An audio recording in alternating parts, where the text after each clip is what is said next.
Will Jaylen Brown play in the opener? Official update. Celtics starting center confirmed. Speak Up Green Nation. Official update just came out about Jaylen Brown, and it changes the mood for the premiere. In less than 30 seconds, you will find out if he plays and why the staff's decision can change the rotation in the first quarter. And there's more. The starting pivot is confirmed, and a behind-the-scenes detail explains this choice. If you're a Celtics fan to the end, leave a like and stay with me. In 3, 2, 1, Jaylen's status now, and at the end of this block, I'll reveal the owner of the bottle. Did you like the update? So give that like now. This will bring the video to more Celtics fans. And subscribe to the channel so you don't miss the next last-minute drops. Activate the bell because a quick analysis of Game 1 will be released today. Let's follow. At the end, I'll bring my prediction of Jaylen's minutes and the key matchup of the starting pivot. Let me start from the beginning, talking to you as we always do here on the channel. Jaylen Brown left practice, took a deep breath, and said something simple, almost unassuming. He wasn't too worried. He felt fine, maybe a nuisance, nothing that sounded alarming. But the context gives weight to each syllable. It's the hamstring. And when it comes to hamstrings, anyone who follows basketball knows the word maybe is worth more than an entire paragraph. It's the kind of insidious injury that doesn't send a message. When it seems resolved, it can surprise. And that's why Brown's next sentence, "Let's see," occupies so much space in the news and in our imagination on the eve of the debut against Philadelphia. Today, I want to bring you a complete, honest, and direct overview. What is known about Brown's condition? Why day-to-day is the most responsible decision? What are Boston's plans A, B, and C if he doesn't play? And why training received an illustrious visit with lessons that are worth gold? Everything in a human way, eye to eye, as if we were side by side on the couch, with the TV ready for the ball to go up. The weight of "let's see." Let's face the truth. No one likes "let's see." Fans want certainty. Coaches want security. Teammates want alignment. However, in hamstring injuries, "let's see" is the right protocol. Stepping on the accelerator too soon is costly. Brown knows his own history, knows his own body, and carries the memories of 2021, when the rush took high interest. What gives peace of mind at this moment is the report that he participated in the full training session. This does not guarantee presence at the premiere, but it indicates progress. In other words, we are not in the dark. And why holding back a little could be the most mature decision? Because the season isn't decided in the first game. All Boston needs is to turn a manageable nuisance into a weeks-long problem. The goal isn't to have Brown for 30 minutes on Wednesday. It's having Brown for 70, 80 games, at least in great shape in the months that really define the campaign. Jaylen Brown's impact on the court. When we talk about what Brown represents, we're not just describing an elite scorer. We're talking about a complete package: explosiveness in transition, constant pressure on the rim, a shot that stretches the defense, the physique to handle strong wings, and enough discipline to go through exchanges without dismantling the system. He is the type of player who changes the way the opponent defends the other four pieces. Without him, Boston needs to redistribute creation and finishing responsibility. The offensive burden falls more on the secondary handlers. The lights need to be cleaner, the short roll reads sharper, and the shooters need to convert efficiently because attempts tend to come a little more contested. Is it possible? Yes. Ideal? No. The team's ceiling is there to be reached with a healthy and confident Brown. The meaning of full participation in training. Participating in the entire workout suggests Brown is tolerating dynamic loads, accelerations, braking, changes of direction, contact. These are relevant markers. Still, the final test usually comes on game day, when the body wakes up, responds to the previous day's load, and the medical team reassesses perception of pain, stiffness, and strength. It's science working alongside the athlete's experience. Anything other than that would be irresponsible, an outside look that knows where it hurts. The presence of an experienced coach at a preseason training session may seem like a detail, but it rarely is. When someone who has already beaten you sits down, puts the video on the screen, and points out, "Here you gave away the right side, here the close-out was too long, here the help reading was late," the entire locker room pays attention. This outside look is less about repeating a tactical recipe, especially as squads change, systems evolve, and more about revealing patterns, decision patterns, body language, rhythm, the kind of thing an elite team fixes and before the season even heats up. For Brown, these conversations are valuable. Great players learn a lot when they see themselves through the lens of their opponent. When you do this, we do that. When his dribble opens up that angle, our coverage tries to force that one. This cartography of one's own tendencies is a shortcut to maturity. For Boston, which comes from deep campaigns and knows that fine adjustments decide series, it is pure investment. The debut, with or without Brown, the plan needs to be clear. Let's talk about the premiere itself, because that's where theory meets practice. With Brown available, Boston imposes an aggressive rhythm from the first possession, accelerated transition after rebound,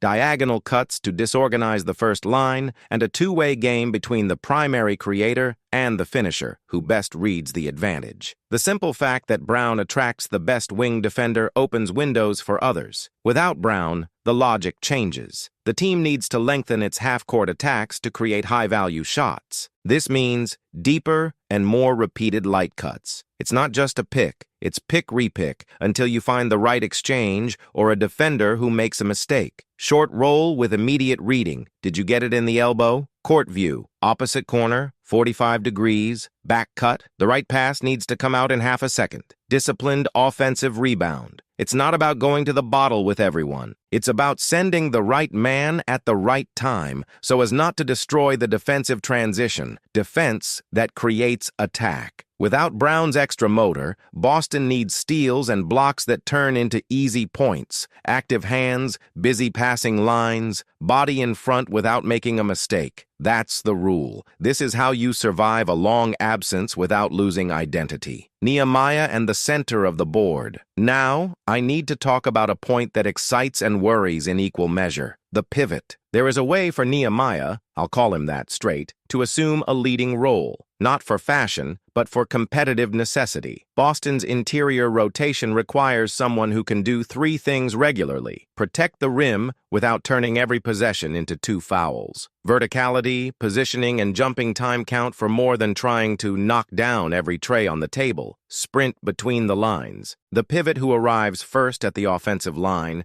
gives the point guard a moving target. Pivot that returns quickly prevents layup in transition. It's conditioning and habit. Go from short to simple. Did you receive it in short? A dribble move to adjust the body and instantly pass to the corner. You don't need a cinema pass, needs the inevitable pass. Nehemiah showed glimpses of this package. When he led his team, he had dominant games and others of adjustment. And that's exactly what an elite team wants to see. The athlete going through both types of matches and learning from both. Numbers matter, of course, but what stands out most is reading progress. If he takes a little off his hand during fouls, tightens his positioning grips, and makes the exit pass almost automatic, Boston will move up a whole step higher. How he takes the leap, I will propose a very clear itinerary, which serves as a checklist for us to follow together game by game. First contact, always verticality. Instead of looking for the stump with your forearm, prioritize the vertical wall and the second effort for the rebound. Stumps are a consequence. The rule is not to give in and one, screen and re-screen. If the first light screen did not generate an advantage, quickly reposition it and offer the second angle, without complaining, without gesturing, in rhythm. Rim run with purpose, accelerating the court not to be there, but to seal the defender 2 steps before the ball arrives. Whoever seals first scores easily or forces help that frees up the perimeter. Short roll with 2-play inventory. You don't need to have everything. Just have 2 plays with a very high success rate. Pass to the strong corner and a floater from 8 to 10 feet when the help denies the pass. Safe hands. This seems trite, but it decides matches. 2 firm touches on reception, chest facing the court,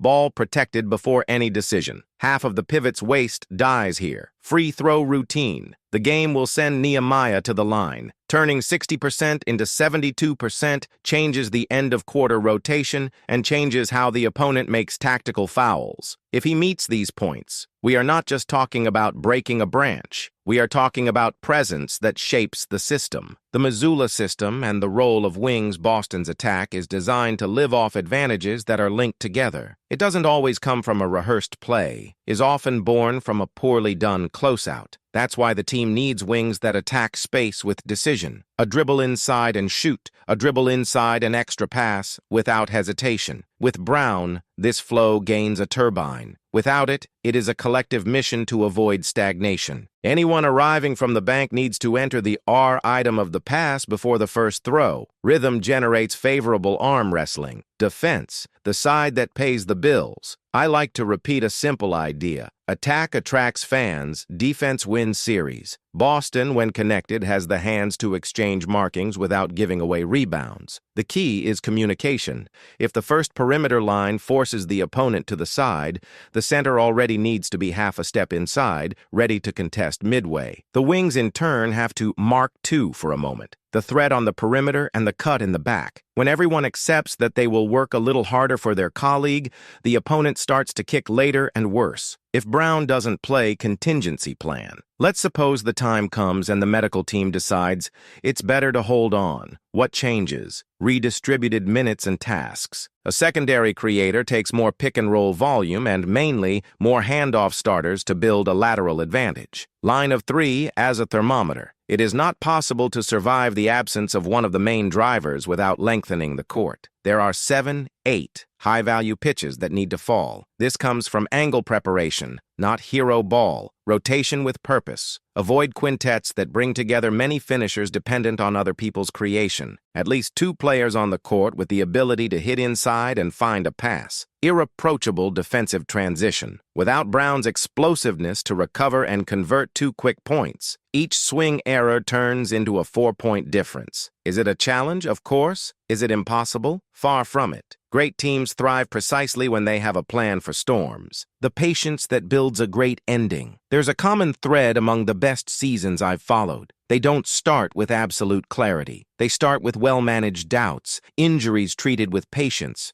rotations tested, ideas adjusted. What doesn't change from day one is the commitment to details. Boston needs to decide what kind of team it wants to be when the ball bounces badly, when the refereeing gets a little tighter, when the shot doesn't fall in the first quarter. If the answer is basic work, solid light screening, simple passing, defense without making a foul, the result will appear. What I hope to see in Game 1, with Brown available, calculated aggression, nothing excessive. The half-court actions even cleaner than usual, so he can choose when to step on the gas. 1, 2 direct attacks to the basket to test the leg, a lot of play without the ball to save explosiveness, and a defense that compensates for any fluctuation with active hands and positioning. If he is not there, discipline and solidarity. Victory comes from 5 players doing what they do best, without trying to cover the hole with heroism. The triumph of execution over anxiety. About you, about us, and about this channel,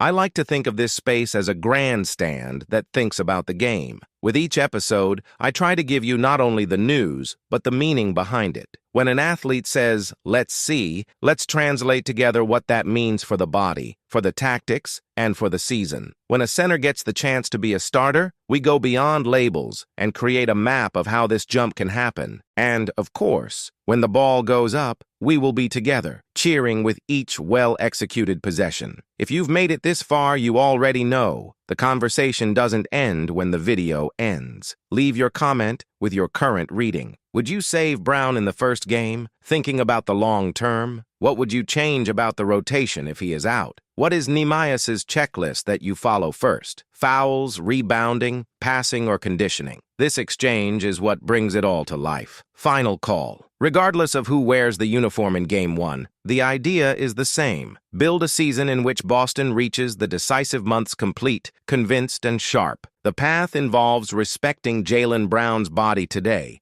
accelerating Nehemiah's development now, giving measured responsibility to those who come off the bench, and embracing defense as an identity. Is it floor?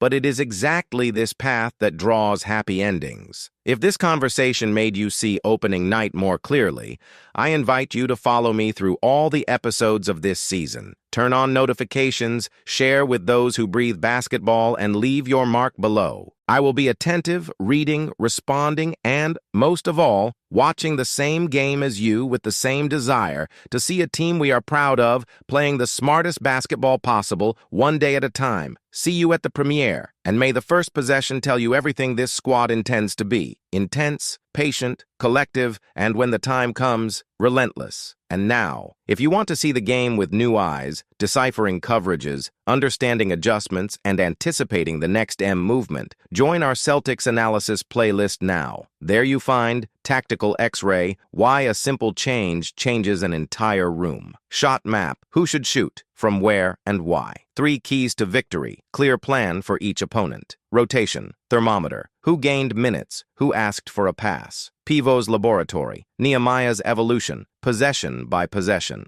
Monitor Jaylen, physical signs, tactical impact, and minute scenario. Want to be one step ahead in your next match? Click on the Celtics analysis and marathon playlist now. Save to favorites, share with those who love basketball, and come back after the game to compare readings. The more you watch, the more the game slows down, and the clearer everything becomes. Don't wait for the next whistle. Press play on Celtics Analytics and turn every possession into knowledge.